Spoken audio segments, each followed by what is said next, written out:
Hello, I'm Damian Falcone, and this is part 3 of our series on the Independent Foreclosure Review Program. In part 2, we discuss the application. In this video, we will discuss some examples of financial injury that will lead to rewards applicants are able to receive, while including examples from our files of loan documents showing errors, misrepresentations, or other deficiencies that likely led to wrongful foreclosures. In part 4, we will talk about some benefits and things to look for in evaluating possible service providers. This is Get Settled, your source for consumer loss mitigation information. We have included 2 samples of loan documents from our last 3 mediations.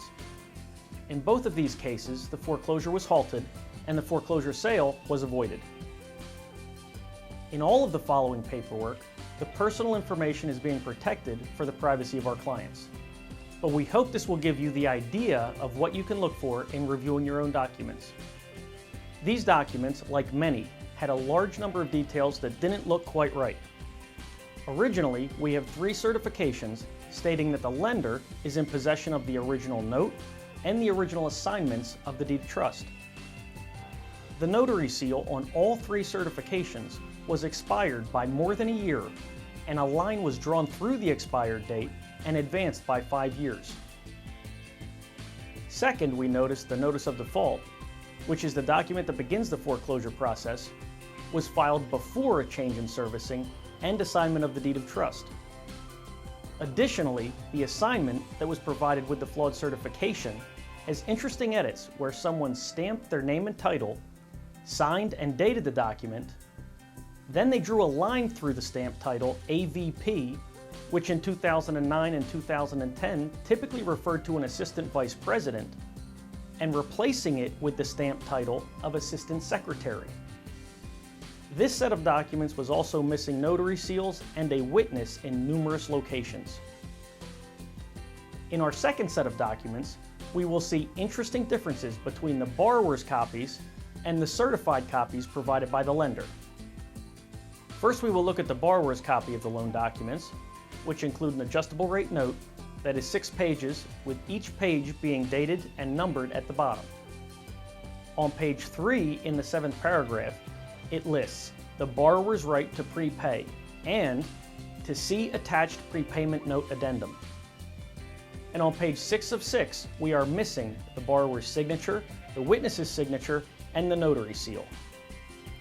On the attached addendum to the note, we are missing the borrower's signature, witness signature, and the notary seal. Now we will look at the lender's copy. On the lender's copy of the adjustable rate note, we see it has shrunk about 10%, but it is still 6 pages long, dated, and numbered at the bottom of every page. On page 3 of 6 in the 7th paragraph has the same language regarding a borrower's right to prepay. But page 6 of 6 has the borrower's signature and a possible witness, but no notary seal. This is different from the borrower's copy. And when we look for the attached addendum that tells us about the borrower's right to prepay, it is not there. There were 4 other locations on these documents that were missing the required witness and notary seals. To save time, we will just tell you. If you ever sign mortgage or loan modification documents, you will likely initial every page and have many signatures that require a witness and notary seal. We have seen a large number of loan documents that are missing the borrower's signatures, initials, witness, and notary seals. We have also seen loan documents missing the required witnesses and notary seals, but have the same borrower's signature written twice in every location when one signature is required. One of the differences between the United States and a third world country is our ability to own property. Although it may seem inconvenient when you are signing, initialing, and notarizing many pages of loan documents, you are doing it for your protection.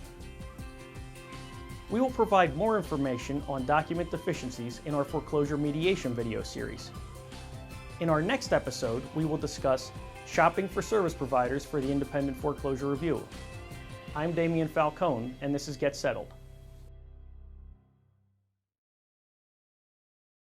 We also offer these videos in Spanish.